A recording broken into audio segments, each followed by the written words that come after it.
If you have areas that you're painting against carpet, it is a little bit of a nightmare. Trim is a real common spot, but I've also seen drywall go right down to the carpeting sometimes. This is definitely an avoid. You don't want to do that. Let me show you a tip. Now, sometimes if you push the carpet fibers down, you actually will get lucky and you actually feel the bottom of your trim, and you can kind of tuck them down. You see that there? What we're doing, we're actually tucking the carpet down. Now, some houses have more space under there than others, but you want to do that, and then you want to get your painter's tape out, and you're going to get your blue painter's tape in there, and you kind of tuck that down in there as well, as best as you can. Now with painting, go slow on the prep. The better you take on the prep, the better a final job you'll have.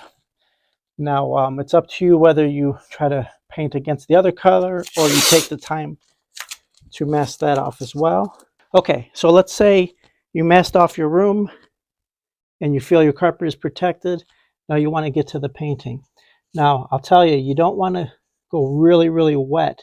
What will happen is the wet paint will actually start to drip down the trim, and it will still get under that tape, and you'll have marks on your carpet. So you still want to apply it liberally on top, but as you get near that carpet, you might not want to go too thick. You definitely don't want it running, so definitely just stop before it's so wet that it's running.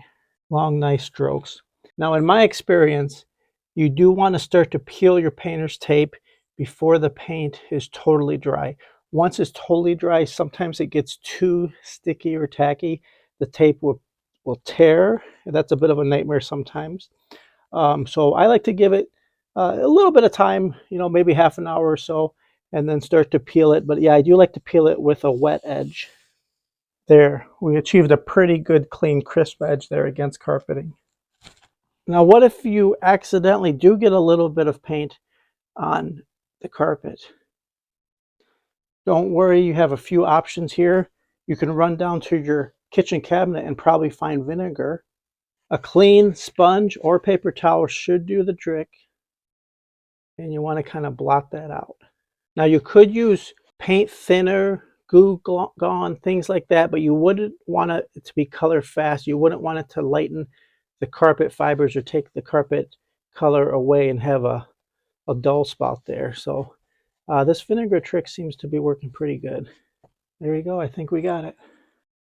Option 2. Did you know there was something called a paint shield? Look at this, a 24-inch, 2-foot wide paint shield. This can be used for a lot of different applications to mask things off that you don't want painted, such as any kind of trim or color change, and certainly today's subject, the carpet. You can use this to shield the carpet, and look how fast and efficient that could be as you're moving your paintbrush along and then sliding this down every 24 inches. Okay, simply push down your paint shield, and it's just a generic all-purpose paint shield. I'll put a link in the description, and you can just start brushing on your paint.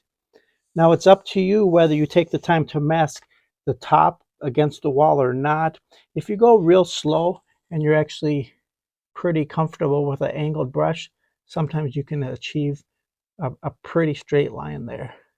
But yeah, the paint shield products really, really helps. You don't want to go too wet because the paint can still slide underneath, and then you just start sliding it along. Okay, whether you use painter's tape, some kind of shield, carpet shield, or all-purpose paint shields, any kind of wide drywall knives, any kind of shield, it's up to you. Remember, going slow with the preparation is always best for a paint job, so you're not having to fix mistakes later. Good luck. I bet you can do it yourself.